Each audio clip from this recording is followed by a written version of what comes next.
Alright, got my foam unpackaged here, and this is the finer grade foam. I wouldn't say necessarily finer, but it's seemed a lot denser than the other foam I was looking at. A little bit dustier, but that's not a big deal, because I will be, once I get this carved and sanded the way I want, I'll be painting it tan, so that'll seal off any dust that may come off of it. So, and plus this florist foam will come in handy when actually sticking in trees and stuff like that. I'm not going to probably have too many trees up front, because it is on the front end of the layout, and I don't want to have too many things that kind of stick up too high.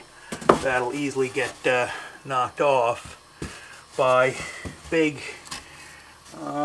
proportionately scaled hands. I'm just going to run it up to the edge of the roadbed here. So I'm probably going to be carving it and shaping it to how I want it to go. I'm just going to take my Sharpie marker and just draw underneath. Draw a line. I don't want to cut it out. I'll flip this over so you can see what I'm doing. I think it came out okay. See? So I'm going to take my hacksaw blade and just cut this chunk out here. Then I'm going to take this chunk and split it down the middle in half, then take one piece, glue it down, take this and the other half and flip it over and glue it along the remaining edge of the layout, and that'll kind of get me where I want to be. So, okay, a little hacksaw blade. This is kind of a mess.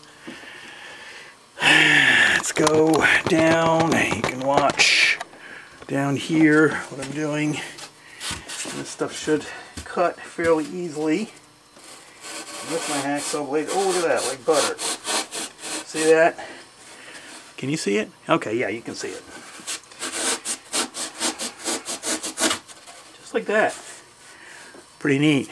Actually seems to cut a little bit easier than the extruded foam, and I don't think it's quite as dense as the extruded foam. I'm just going to cut down along these lines here. Like that. That's sweet, almost like butter.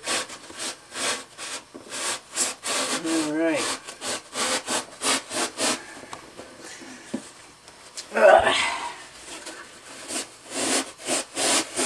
Nice.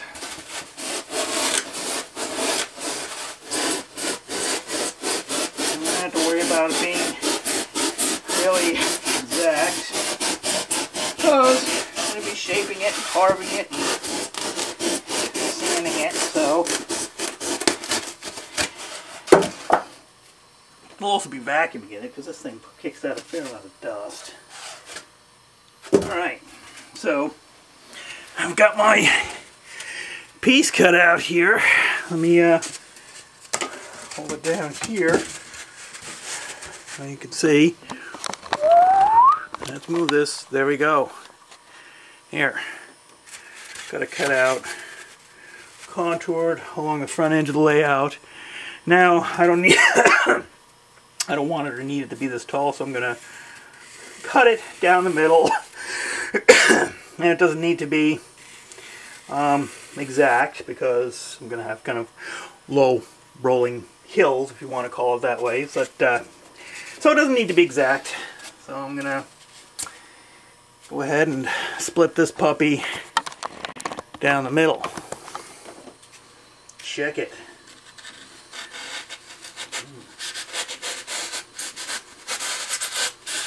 Just eyeballing it. That's all. Make sure I'm kind of more or less going down the middle.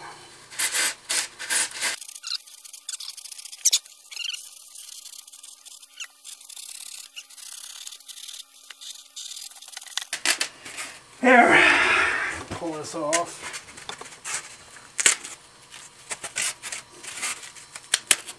Oh yes. That's kind of a bit more where I want it to be. Alright. more or less down the middle. Nothing perfect here. I'll be shaping the terrain, but this is kind of pretty much where I want it to be. Now, take this other piece here. What I'll do is I'll just flip it over like this. And I had a piece break off. It's not a bad thing. Now, whoops. Here, go ahead and butt it up like that. Butt it together here. Glue it down using the liquid nails. And then once this is glued and secure it in place, I can go ahead and carve it to, shape it to my heart's content. I think actually what I'm going to do for the road to sand or cut the channel for the road is just take a 1.5 inch piece of 1.5 inch wide piece of 3/4 inch plywood, cut it about 1.5 inches. I think that's about the size, the width of a road. I have to go look and see. A 2-lane road, that's what I want. And take some 40 grit sandpaper and just use that to sand the road into this foam. So get something fairly even, fairly consistent. And if I use a short enough piece of sanding block, I can also kind of maneuver and sand in some curves and irregularities into the road. At least that's the plan in theory.